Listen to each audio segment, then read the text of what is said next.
Welcome back to GotTech the Podcast. This is episode 84 called Integrating Media and Video Journalism into the Classroom. In this episode, we'll be sitting down with Clement Townsend to talk about ways that educators can use EdTech to master storytelling with videos like a pro. This is another episode you really don't want to miss. Check it out.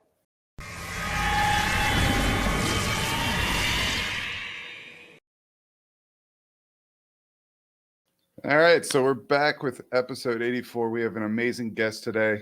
He has spent 2 decades in front of the camera as a sports journalist for local cable and internet news, covering everything from Super Bowls to NBA All-Star games. Today, he is bringing his expertise to education as an author of How to Become a Broadcasting Star and the creator of the Broadcasting Career Mentor, which provides media training for students across the country. Welcome to the show, Mr. Townsend. Guys, I appreciate you for having me on. Thanks so much. Yeah, we're super excited to have Clement here today. I think it's going to be an awesome episode. What he does is so different from what we do, but also as we're starting to figure out, so much the same. So I think this is going to be great. And because Geis and I are so excited about this particular interview, we decided to change up our whole format. So typically on shows where we interview a guest, we end the episode with something called the GotTechED Hotseat, which is sort of like a rapid fire Q&A with that guest to sort of get their raw, natural first thought that pops into their head opinion on a series of questions. Today, we're going to flip that on its head and instead start the episode with the hot seat. So for Clement, since this is your first time on the show, and for any listeners who have not heard the hot seat before, the way it works is Geis has put together a series of questions. Clement has not seen these questions before, so how he answers them, like I said, it's the first thought that pops into his head. Geis is going to do these as fast as he possibly can, which if you've heard Geis speak before is about the pace of an average person because he does talk pretty slow. So Clement, you get a little bit of a benefit there.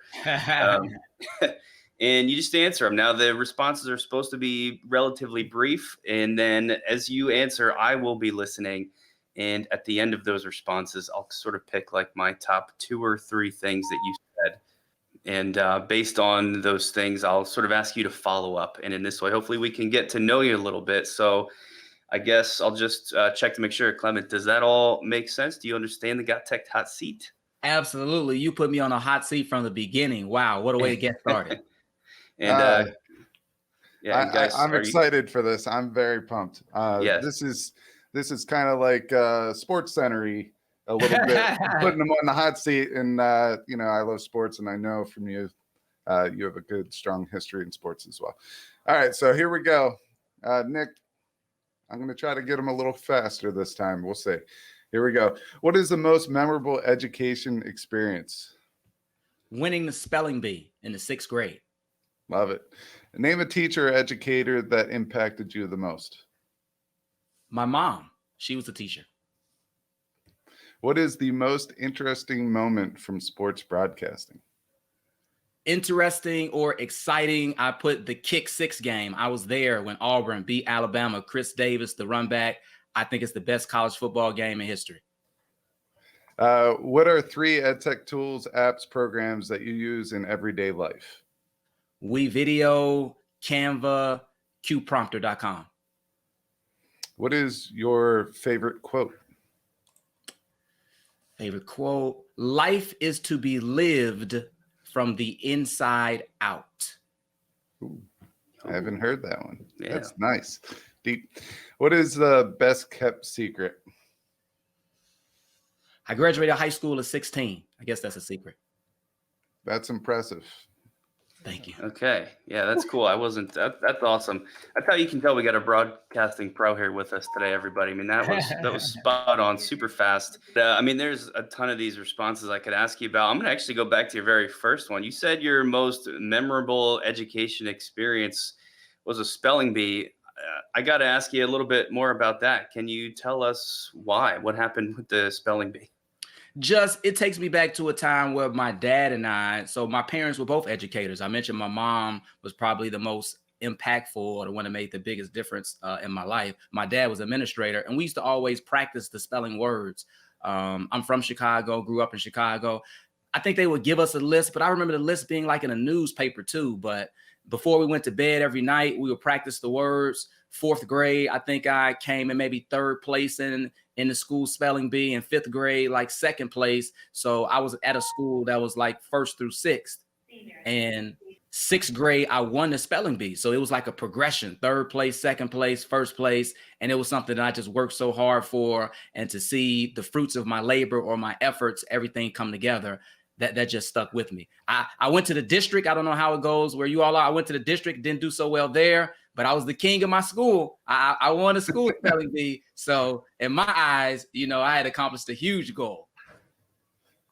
That's fantastic. I could not spell without a piece of paper in front of me. I had to have everything in front of me, write it down, jot it down, and stuff like that. So I'm picturing the spelling bee that's sometimes on ESPN.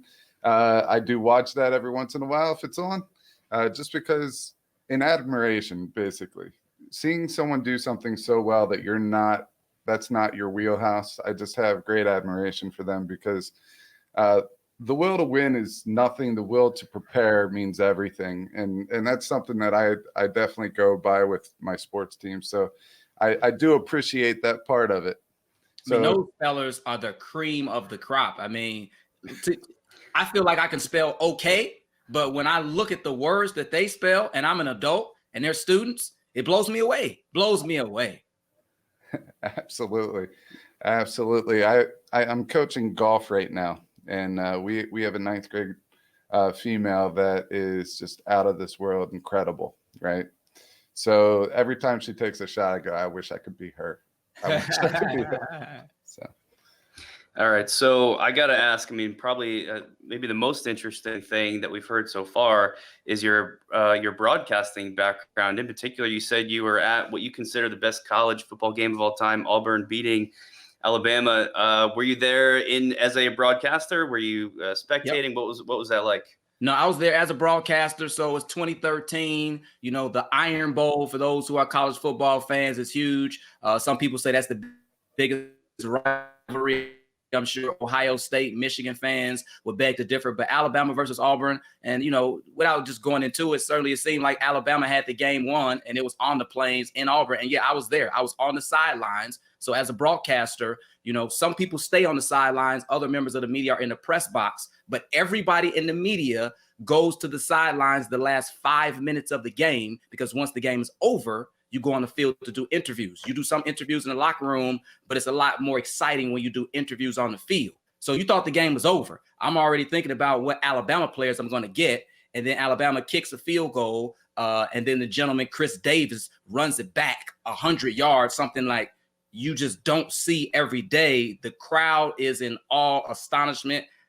I'm trying to figure out what's going on. Certainly, now who do I interview? Because I'd already planned on interviewing Alabama players. Then not to mention the crowd stormed the field. So, certainly you all sports fans, you've seen it before. But to be on the field and get stuck because the fans stormed the field, I'm trying to do interviews and now get to the locker room. And I'm talking about you couldn't move. It's so many fans storming the field. They're coming down. I'm trying to get off. It was absolutely crazy. Wow. So I got to ask, this is problem solving in its best. That's what it is. You got put into a situation that immediately changed, and then you have to punt and do something totally different. You see what I did there? That was good. Absolutely. So do you have a series of steps that allows you to prepare for moments like that, to problem solve? This is a big skill in education, and students have to craft the way that they problem solve. Do you have a method behind that? I don't have a series of steps in that instance. Certainly, as being a journalist, a lot of things change, and to have the ability to think quickly on your feet, I think that's something that just comes from being in those situations. So I don't have a series of steps, but in the field, you know, whether I'm at a game or just covering an event or whatever the case may be, like things change on the fly. Who you thought was going to win, just like in this instance, might not win, and storylines change so fast. So, but that's just part of being a journalist, and something that they always talk about the best journalists do. They're able to, you know, pivot and think quickly on their feet. But to answer your question, I don't necessarily have a series of steps.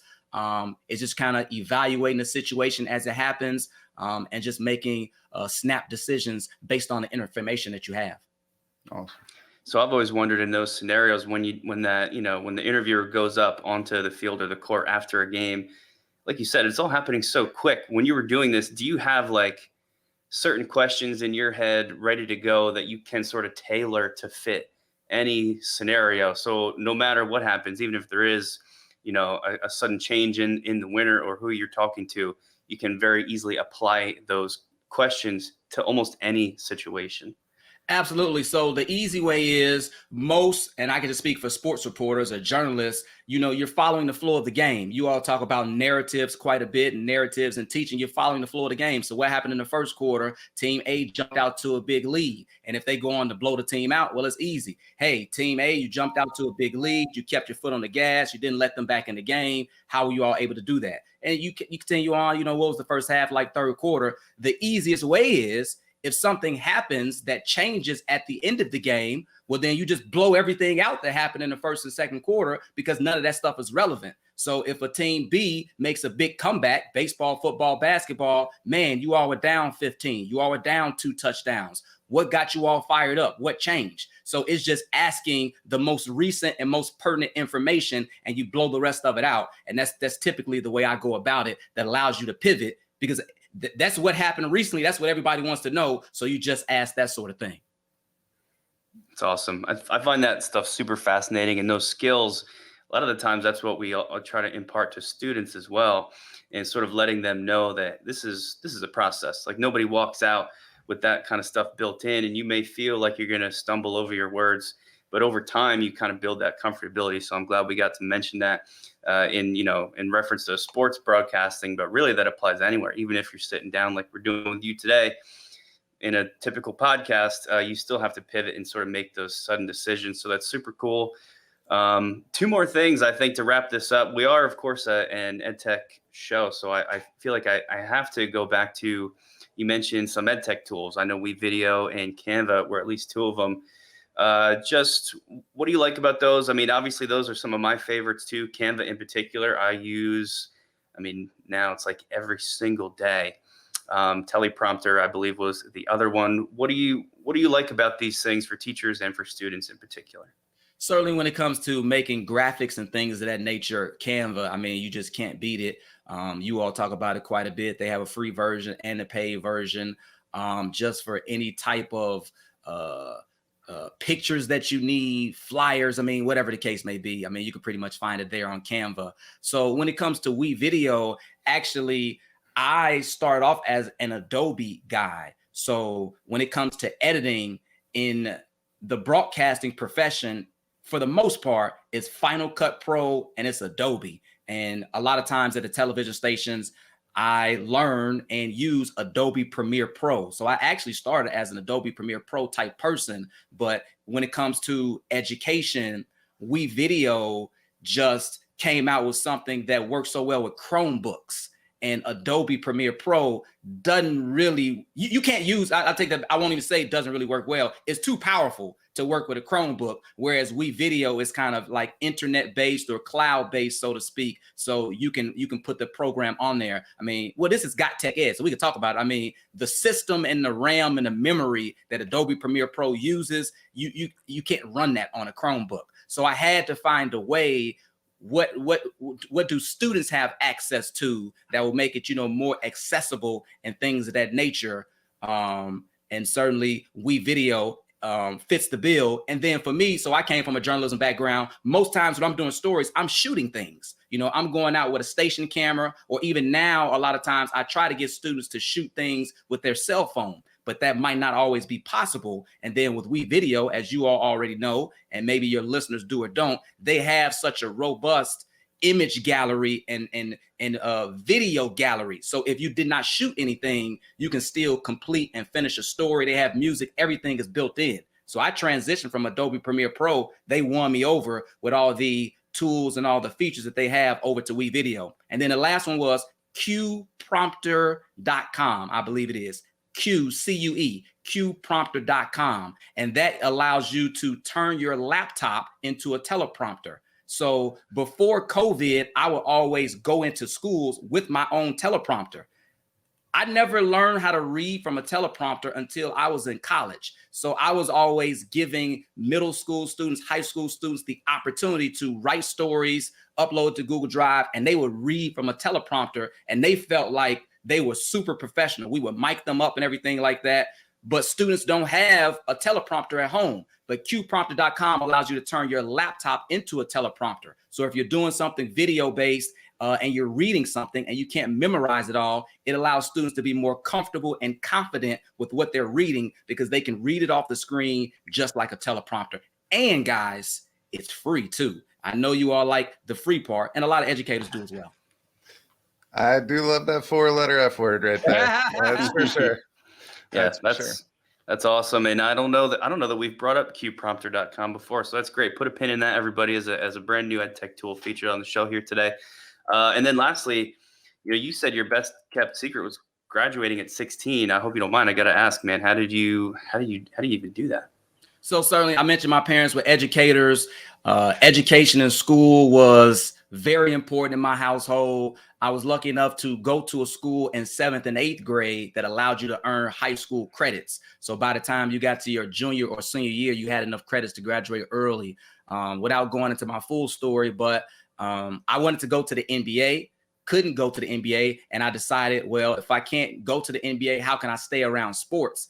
And so when I was in high school, I figured out, well, maybe I can talk about sports. So it got to a point whereas I knew what I wanted to do in my career and I had enough credits to graduate early. So I talked about it with my parents, really thought it over, prayed about it, and was like, well, if I already would know what I want to do and I have enough credits, like, why am I staying here? So I graduated a year early based on having enough credits, knowing what I wanted to do, went on to be on television for 17 years, and the rest is history. That is absolutely awesome. I love that story.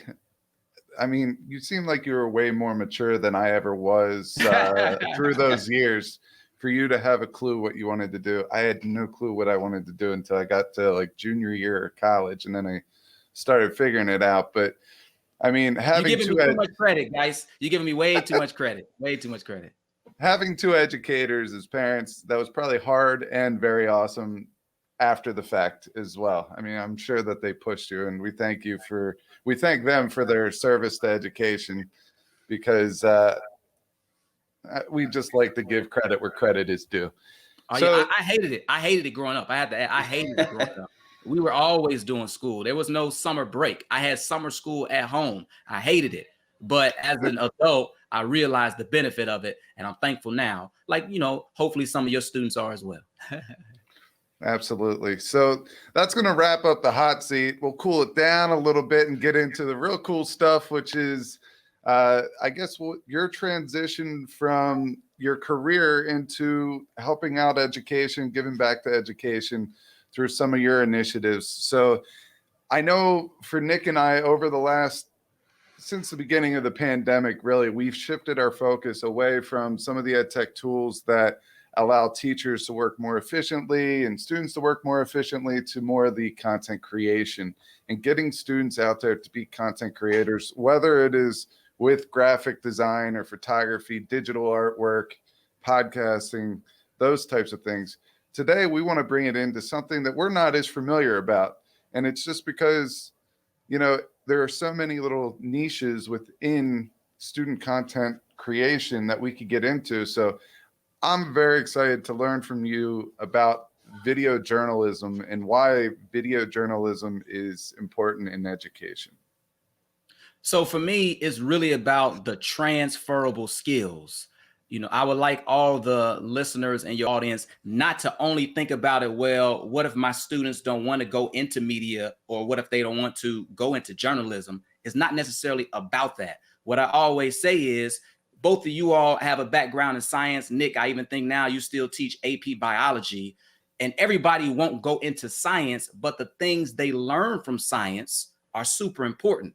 You know, they might be a foreign language at school, there might be history at school, sports at school, but everybody won't be a musician, everybody won't be an athlete, but it's the things that they learn. So for me, when it comes to video journalism and media, and when I talk about media, it's video and telling stories. It's the process, what students learn through the process, the transferable skills of doing the research, of writing a story, of speaking and narrating and presenting, which couples into your communication skills, and then certainly the editing skills that goes along with it, the use of technology, which prepares them for the 21st century.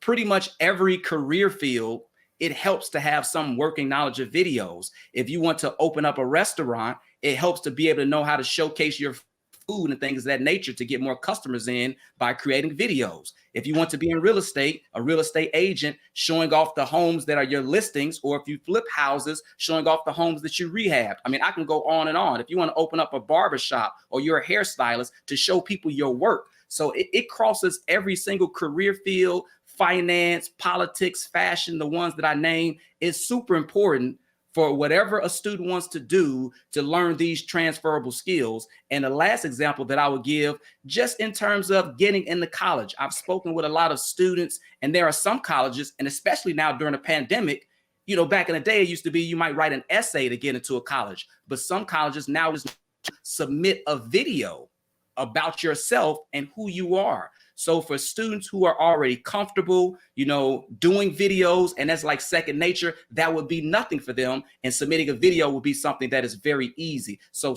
many applications, and it's not just being a journalist or a media person. That's why I feel like it's important. Yeah, I absolutely love the fact that you pointed out transferable skills. Our job as educators is to get students ready for the next level, whether that's college or whether it's the work field. And if we can't give them glimpses of those opportunities, then we're not doing our job as educators. And I think transferable skills is basically the reason why we need to give them these experiences.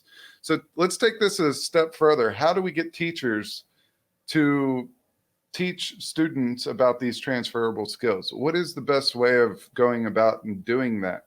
Is it trial by error? Is it, you know, laying out a plan? Is it allow students to come up with their own plan? What do you suggest? So certainly, you know, I try to shorten the learning curve for teachers. You all seem to be, and I really look at you all as people that will try different things and figure things out. And I believe you all lean on your PLN, but what about the teachers that don't necessarily have a strong PLN, or, you know, don't necessarily have the time to devote to trying to figure some things out, or just aren't tech savvy? There are just some teachers who aren't tech savvy. So certainly I do work with teachers and have an online course that takes them step by step through the process of, as I mentioned, doing the research for a story and writing the story and potentially interviewing people if you want to go that far, and also editing the story. So it's one thing to say, okay, let's bring video to the classroom.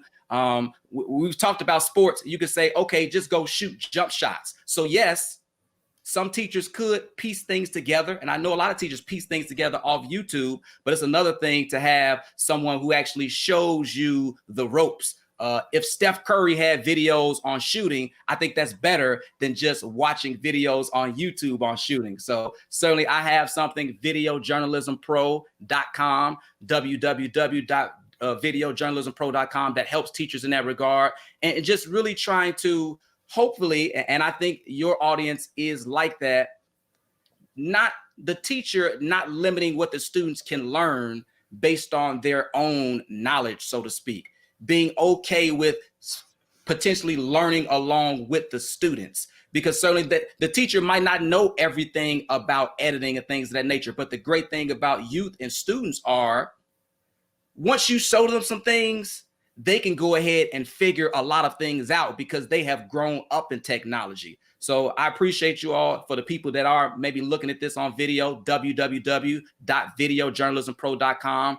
And when I work with some schools and doing Zooms and Google Meets, I can show some students some things, and next week they'll come back and have a product that shows off different things that I never even showed them, because they're taking initiative and they can just work their way and find their way around platforms. But one of the easiest things that I say is just something simple as whatever the unit is. If you're doing science and the unit is on, I guess, the environment or something like that, just have a student just film a video and say, what do they know about the environment? Or what do they know about climate change? What do they know about a specific part of trigonometry? Or what do they know about connotation and bias in English? Whatever the lesson is, a easy way to get started, them saying what they know about it and maybe submitting that at the beginning, and then maybe coming back at the end, submitting at the end what they learned. And now you can start to hear from every single student, and they can get a little comfortable in terms of presenting,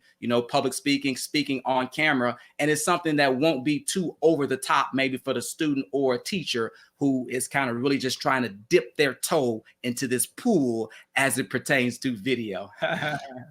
I like how you mentioned sort of giving kids or students this almost like a toolbox of things. Like here's a little bit about editing. Here's a couple tools you can use to record. Go run with it, and just sort of seeing what they come back with. And like you said, that many times they can run with those things and then produce stuff that you never would have even thought of, which even ties in with the transferable skills you mentioned at the beginning. I mean, that's really what we're talking about is here's some skills. Now you have those, and now you can use those hopefully in different scenarios. So I think that's great. And just because you mentioned it, this might be a good time if I'm a teacher listening to today's episode and I'm like, yeah, this is something for my class. I want to start bringing in more videos for class projects. Even if you mentioned trigonometry, even if I teach math, I think that could be a part of something that would be helpful and engage students. And then I say, well, I'm going to go to videojournalismpro.com to get started in this process. Can you just sort of let people know what they're going to find there, what resources you have, what that might provide them, and what you offer at your website? Absolutely. So when you go to that website, that just actually gives you a free resource that I have, 10 tips that helps teachers with their students to create better video content, to create a better life. And I just truly believe, as I've already emphasized, when students can create video, it really kind of enhance and opens them up to have success in life. Because certainly what you all always talk about, and I believe it, is just that creativity piece. I believe creativity leads to innovation. So when you go there, you will put in your email address, you will get a free resource, and it just talks about different tips. Some of them are tools like a qprompter.com. That one is on there, but some of them are also video strategies, but it's free things that teachers could potentially implement right then and there. And then once you put your email in, certainly I will send you an email, whoever the educator is or administrator, about what that full course offers, videojournalismpro.com. And again, it's my expertise, 17 years, everything that I learned in an online setting, really walking the teacher step by step through the process so they can feel confident in maybe rolling that out in their classroom. It's still a pandemic. Certainly teachers have so much going on. So to really try to save them time, that's the great thing about the microwave. I don't know how often you all use the microwave. We all probably could use the oven a little bit more, but the microwave saves you time. So trying to save teachers time with a resource that has everything in one place that they can feel confident. They don't have to go to YouTube, learn it, figure out lessons, how to teach it. All that is kind of built in. So that's what they would find there. See, that was going to be one of my questions, was the timepiece. I know growing up in an educator's household, you probably heard the issue of time. We don't have time, or how can we create more time, or what can we sacrifice here? And really what I'm hearing throughout this whole conversation is, video presents different ways for students to present the same information, just in a different way. Maybe something that is more interesting to them. You can provide them with choice. If they want to write the essay, or do this. And they're getting the same takeaways of information. They still have to do research and all that. The other thing with time is your course. Your course is amazing for a summer PD, and we're coming up on summer. We're almost there. We got another month and a half, and most of us are out. So what I'm going to say is this. I strongly believe, and I know Nick feels the same way, and I'm getting the same thing from Clement as well, that there is a place and a space for creativity in schools. So maybe this course is where you need to start to get those skills, to feel comfortable enough to introduce, these video resources, these video skills, journalism skills to your students fresh for next year. Let's start something new, get on that e-portfolio, get these videos in there, and let's start getting these students prepared skill-wise for the future. I don't know what I just did there, but it sounded like a broadcaster to me. Absolutely. And just to expand on that, I hope a lot of educators, and I believe you all are aligned with this as well, in terms of meeting students where they are. So I have a third grader. I believe you all, deal in the high school space. But regardless, whether it's high school or middle school or elementary, like students are watching video pretty much every single day.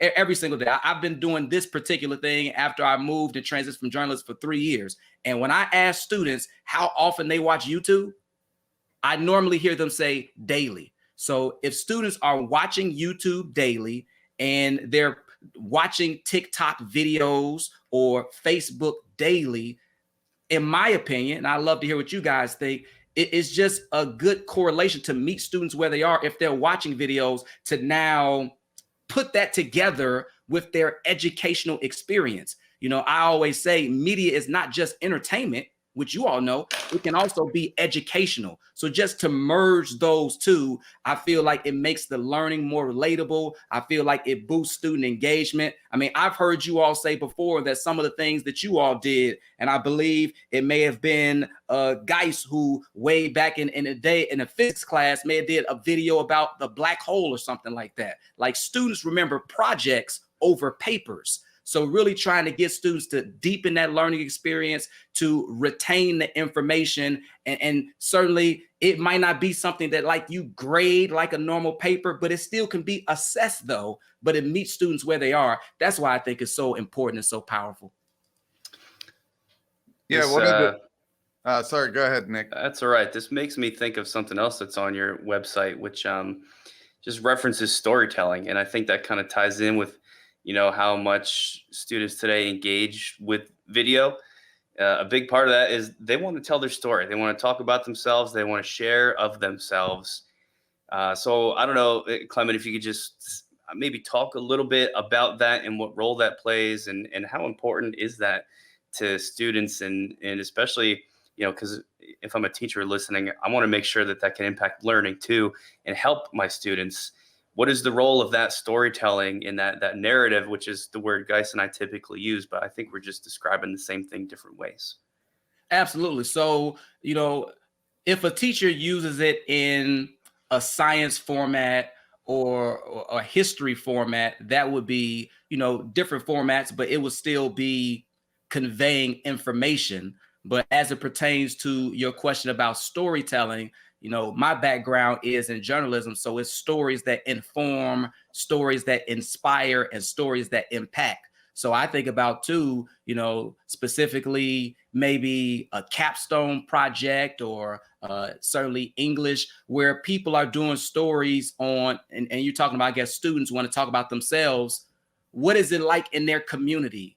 Or, that's why I think it can bridge across content areas, because I've had students that do stories on things that they have overcome. So it now kind of gets into, an SEL piece where now it allows teachers to learn more about the student, to know more about the student's background and hear about who they are in the student's own words, and a student can potentially open up. So it goes across so many content areas because it is the student choice. If it's not science or math, if it is a capstone project or some type of semester ending project, then it can be a little more open for the student to talk about zoology or what's going on in their community, or even for the student to talk about what's going on at the school. That's one thing that's super important. I always say we're in an age now where every school should have its own media department. And I don't mean like it doesn't have to be a media arts. Like what you all have is amazing. Shout out to you all with the Hopewell Valley Student Publications Network. I mean, that is just fantastic. But to be honest, every school might not have the budget for that. Every school might not necessarily be able to do that sort of thing. But if you are teaching the students how to create videos, certainly the school can still showcase what's happening within, whether the student wants to talk about the school or their family or the community. It just gives the students options, though. And you all have talked before about, having a YouTube channel. Now you put things on a YouTube channel, potentially parents see it, parents share it, alumni see it, alumni share it. I believe that's something, that certainly that you all want to build. It can strengthen your school community. So in addition to, we've talked about transferable skills, the education and the learning that's tied to it, because it can be tied with standards. I talk to a lot of administrators, they want to know, well, is this aligned with standards? We got standards. We need them to be able to learn certain things. And we talk about synthesizing information and research. It's aligned with standards, but it can also strengthen the school community as well. So I hope that answered your question, but I believe it gave some valuable information. Yeah, man. I just wanted to make sure that we referenced what kids are going to get out of this and how it can help the learning process. So for sure, you hit on a ton of different things there that could take us many, many different directions. So I think you nailed it perfectly. Yeah, I know for me, you're tying in all these big educational hot topics like student-centered learning, personalized learning, choice, all these topics. And really, it's not just about the words, it's the action behind it. And one of the things that I see is teachers assigning some type of a project that students work at over a long period of time. It gets turned in and then it dies. It gets graded and it's done. But there's more value. And I think the value to their contribution to society, to education, is what we're missing as educators. And I think being able to get people on board with video journalism just to start, or blogging, or whatever it may be, I think this is the start of something awesome. I think we're in this content creation age where everyone has the chance at contributing value. So that's what I'm getting from this. I could listen to you all day long. I mean, we speak the same language. You just know a lot more about this area than I do, which I have learned a lot. I have a note card full of stuff. I have actually 3 note cards here. So I do appreciate your time and expertise and your wisdom on this topic.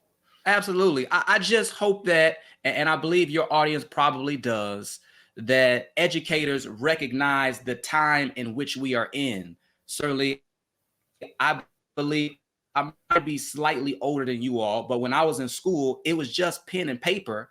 And maybe if your school had a video camera, it was something that was big and bulky. And if somebody did a video, what would it be on like VHS, that sort of thing, but you couldn't really share it or show it. And then like there was no editing programs that you can use in school. But now because of technology, you can distribute, and the barriers have now been brought down. If most kids have a phone, you can now film on your phone or edit on your phone. Because my program, I talk about WeVideo, and I did say I was an Adobe guy, but in my program, I do go over Adobe Rush, and Adobe Rush is the cell phone app of Adobe Premiere Pro. And a lot of students already know how to use iMovie, but because you can edit on your phone, you have a device where you can film with, on your phone, and then you have the internet. Like, is no reason why creation and videos and stories shouldn't be in school. The technology wasn't what it was 20 years ago, but because technology has evolved and society has evolved, I just certainly hope that the way we try to teach, or some of the methods that educators use to still educate students and still, help them to learn these important skills, I hope those methods evolve. And I'm trying to bridge that gap with some people who might not necessarily be as tech savvy as you guys. I know you guys go to a ton of workshops, seminars, conferences, and you all do a fantastic job of sharing information, with your audience. But for people who might need a little more help, and somebody say, hey, is there a video on this? I'm just trying to bridge that gap to get everybody in the same direction in which you all are well on down the road. Yeah, well, I like how you mentioned like all these tools today. It's so exciting because for free, really, you can create with something like WeVideo just super professional looking stuff as compared to when we were in school. You know, you'd be lucky if there was any way to record yourself at all outside of like maybe the school's TV studio. So it's just an exciting time to be a teacher that we can bring this stuff to students and teach them these transferable skills and and hopefully help them remember content better too as they learn more and just prepare them for anything in their lives. And it does sound to me like we're kind of winding down here, so Clement, I'll just ask you, is there anything else you want to tell people about, anything else you want to add to this episode? No, I think we pretty much covered it all. I enjoy the opportunity to talk about broadcasting. Like certainly a lot of times, when I do interviews, it's specifically or focused more on education, but the hot seat and talking about the kick six and some of the things we talked about at the very beginning were super cool. But no, just appreciate you all for having me on. Would love to connect, with any teachers to see how I can help them. Certainly, the world has opened up because of the pandemic. We've all had to use technology and things of that nature, prior to the pandemic. Me maybe connecting with you all via a Zoom, Google Meet, or a StreamYard wouldn't have been possible. But now to be able to have a reach to help teachers to then in turn help students nationwide, that's fantastic. All right. So yeah, stay tuned for Clement's contact information. I'll have that right at the end. And I'll just wrap it up by saying thank you, sir. This was awesome. So thanks, Clement Townsend, for joining us for an episode of GotTech the Podcast. I think this is going to sort of go down in history as one of our favorite ones. Thanks to our listeners, as always, for for spending time with us today. We want to encourage everyone listening to check out and follow Clement online. You can find him on Twitter at ClementTV_. He's got a LinkedIn page as well at Clement Townsend. Also, his website again is www.videojournalismpro.com. And please reach out to him there to make contact and get his opinion and his help and just touch base. For our listeners, you can subscribe to GotTech the Podcast at any place you listen to podcasts, as well as writing those reviews, subscribing, all super helpful. Most importantly, just tell your friends about us. And thanks for listening.